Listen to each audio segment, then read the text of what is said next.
I was born in beautiful Sweden, Stockholm to be specifically, and at the age of 2 weeks old, I hopped on Finnair and went to mighty Finland. That was to be my home for a few months, but my traveling was far from over. I had 4 countries that I frequented a lot as a little kid, from baby to 5 years old. No single place was my home. Finland was my mom's side of the family. Tunisia, I had a big family on my father's side. Holland was a place where my dad got a job as an engineer, so we were there for a few years. And of course, US, my dad got another job over there. He was a traveling engineer, so wherever his job took him, the family followed. He even told me that my first word as a kid was skura, which is an Arabic word for ball. So if that is true, maybe it is destiny that I become the FIFA trainer. Growing up, I was at a different school almost every single year. I remember a different elementary each year, 2 different middle schools, and 2 different high schools. And it got to a point where I was in kindergarten in America, in Holland, and in Finland. I don't know why I was in kindergarten so much, or maybe I started really early, but I do remember when I moved to the US in 4th grade, I ended up skipping 3rd grade because my parents didn't know which grade to put me in. So I ended up being the youngest kid in my class almost always, just because we didn't know what grade to put me in. And growing up was a special experience in America once I got here around 4th grade. Here they play more sports than I think in any other country. I would play football, I would play baseball, I would play basketball, I'd play tennis, I was swimming all the time. I don't even know what kind of ball that is, but one of them looks like a clock. And if we weren't playing the sports, we were playing the sports on the video games. So everything was sport related. You know, there was sometimes we'd play, you know, Mario or shooting games, but almost all of our time was in sports. And that's when a very, very unusual event happened. Me and my best friend, we thought tennis was a very lame sport until we saw this game. It was the final of the Wimbledon, Roger Federer versus Nadal. So it inspired us to play tennis. We both started playing tennis every day. I actually won the first 3 tournaments I entered. I got 1st place in. So now I was like, I've been playing soccer most of my life, but starting at age 14, tennis became, I'd say 50% of my life. So now instead of devoting all my time to soccer, I was balancing it with tennis. And I was the shortest person my freshman year in high school, and it took me the next 3 summers in high school to fully grow and to catch up to everybody else. And that's all I prayed for. I always asked, could I just please grow 1 foot? And eventually it came true.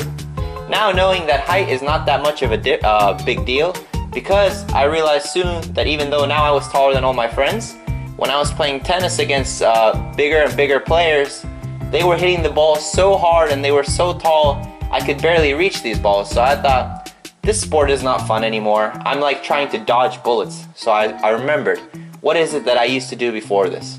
Because at this point I was mostly in tennis. I said, okay, I'm gonna go back to soccer, where height doesn't matter. You can be small, skinny, short, fat. Soccer is the ultimate fair, balanced field. Anyone can make it, no problem. I played 3 years of JV soccer in high school and 1 year as varsity, which might surprise a lot of people, but I had a coach. He had a very, very good eye for what was to happen in the future. He looked into his crystal ball and he said, Rami, I also did 3 years in JV, and my last year was in varsity, and I became an all-star, and I think you can do it too. So somehow he predicted it right, even though I wasn't in his school or his class. I ended up becoming an all-star my senior year, and this was all pre-told 4 years earlier. So I'd like to thank Coach Koos for that correct prediction. And sometimes life is crazier than the movies. It actually turns out how no one could have expected it. And now I finished high school. I had the question, should I go to college? Should I go to university? So I flew out of Georgia, went back home to Florida, and started attending Palm Beach State College. Many of my friends are still there, trying to get that degree. Same for me. I think it was a degree in sports administration and business. I didn't know what to do, and that's what I learned college basically was. College was a group of people who were told to go there to get a fancy paper, and nobody knew what they wanted to do. Boys or girls, nobody really knew. We're all just walking around, kind of aimless, and spending a lot of money and time trying to wonder, what should we do in this little place here? So, a couple of things unfolded that helped me come up with a better plan to do. What should I do for the next 4 to 7 years? Should I study in school, get that degree, and then do some job I might not like for the next 30 years until I retire, like everybody else? And then some weird things started to unfold that took me kind of to the spot where I am right now. One day I was taking a nap, and I woke up to find a spider on my bed. And by the time I saw him there, or her, it was too late. The Spider-Man had got me. And for the next 10 days I was in pain, and I was wrecked. I didn't know what to do. I could barely walk. Every time I walked I would bleed this dark blood, like blackish blood. It was terrible. And I became so paranoid about spiders. I don't know why, but I thought they were all coming after me. And in Florida there's wild everywhere, so I was like, man, I gotta stay inside and play video games and watch TV until I heal back from this, and then I'm gonna start killing all the spiders out there. Well, it ended up being paranoid about spiders really sucks because you see a lot of insects in Florida. So later in the year, believe it or not, I could bit by a spider again. This is now in December. Now I'm really shreked. I can't believe it. On the same foot. This time I was out for 2 weeks, and I was living in Georgia. So one spider got me in Florida. I thought I'd be safe in Georgia. No, it got me again. But this time it was a little different. I was out for 2 weeks because of that spider bite, and I rolled my ankle. So I was out another 2 weeks. So I had December of 2012. There's nothing I could do for 1 month. What can I do while I'm out for a month? I had a good idea. Instead of playing video games like I did last time and just, miserably trying to get along for a few days, I'm gonna watch a bunch of videos on YouTube, motivational videos, training videos, and read motivational stories and quotes, and it's gonna give me so much motivation and inspiration to push me for the whole year of 2013, and I'm just gonna be an unstoppable beast that just never stops going. And that's when I met my mentor, Jim Rohn. And he taught me that it's not motivation, it's education. Because if you could motivate an idiot, now you have a motivated idiot. So you're pushing really hard in no real direction. So the real thing is, you have to know where you're going, and that's what education will help you do. And he helped me tear down my list of excuses, that it was too cold, it's too hot, it's too far, I don't know anyone there, there's no money, it's too hard. And he just shot down all those reasons, and the only excuse you need to write down is yourself. Because that's the only thing that matters. You are the only thing stopping yourself from doing anything you want to do. Because there's plenty of people who had families, they didn't have money, they had a lot of obligations, and they ended up doing it. So that whole month I was injured. I watched a video of Jim Rohn's called The Best Life Ever. It was a over 4 hour video, and I took about 30 pages of notes. And with a microscope, I looked down at every detail he said, and I thought, can this relate to me? And it did. It made sense to me. So I went out, instead of just listening to what he said, I planned out all the goals, what I need to do, and I gave myself a clear vision of the future.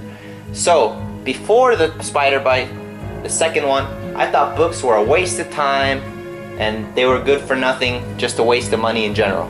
And afterwards, I learned that I need the education. I can't just be a motivated, inspired idiot walking all over, working really hard with no real purpose. So I bought my first set of books, and I got to work, and I started expanding my brain. That's when I met my second mentor, Elliott Hulse, who showed me that you should be investing your time in a business of love. That instead of doing 4 different businesses that are not related, why not just hop into one thing? So if you train one sport, coach that sport, you can make videos about that sport, you can make clothes for that sport, you can do everything you want about the thing you love. So I started becoming a coach and a trainer. I got a little $200 Sony Handycam that if you can still go back to 2 years ago when I was filming with it, it was terrible. I made some really bad videos. I would film like training exercises in my house with the ball. It was funny, but I got to make some money being a coach and a trainer, and it didn't even feel like work. It was so much fun, and I enjoyed playing with the kids. Sometimes I was coaching adults. They didn't know much soccer. It was fun. As I got a better coach, I started wearing a hat because the sun was burning me being out there all day. I started getting more and more clients, and I was having a lot of fun, especially watching them grow. To see someone get better from nowhere to somewhere, it was really fun to do, and I thought, wow, I can't believe more people aren't doing this. So I decided I'm gonna record more and more training videos that I show to my kids and my clients, and I'm gonna start reading more and more books and tell people the information that I learned. And this was what I thought my purpose was to do, to help as many people as I can to open their eyes to new possibilities and opportunities. And now we are here, 1 million views later. In a short time of 2 years, we have over 6,000 subscribers, and I owe it all to you guys. And I would just like to tell everybody, it doesn't matter where you start. It's not even important where you finish. It's just that you enjoy the journey. So if you're not doing something today that you love to do, you need to really question yourself. Find the right book, find the right mentor that will give you a clear vision and direction for the rest of your life. Because life's going to take you to many different places. If you don't like the river you're on, you're not going to go with the flow, and it's going to be a terrible, terrible ride. So find something you love to do and spend your day in it, and no day will ever feel like it's work to you. You're going to enjoy it. I love responding to your guys' comments. I get many questions about, can I do this? What should I do for that? I'll help you out with that, because you guys help me out too. It's by teaching you, I learn as well. So thank you to everybody there. That was a very creepy smiley face, so I thought, you know, let me try that one more time. Thank you, and I will make a Q&A next time. I think at 10,000 subscribers, at 10,000 I will make a Q&A. So if you want to post Q&A questions in this video, or you want to wait till then, that's up to you. But I know I will go professional, and I will be the best soccer YouTube channel. That is my goal. I think I can do it because I am the best player on YouTube, on the actual field. So thank you for watching. Respectfully out, the FIFA trainer. It's amazing when you understand your full potential. When you're your own writer, life is so instrumental. Everything I need resides in I. I live forever cause energy never dies. We took our place among the stars, claiming galaxies and supernovas as ours. Shine on. All of our lights came and forced the sun up from the west. Knights of the light forever searching eternity on their timeless quest. Searchlights. Shine on. Infinite light, forever we shine. After the end, forever is mine.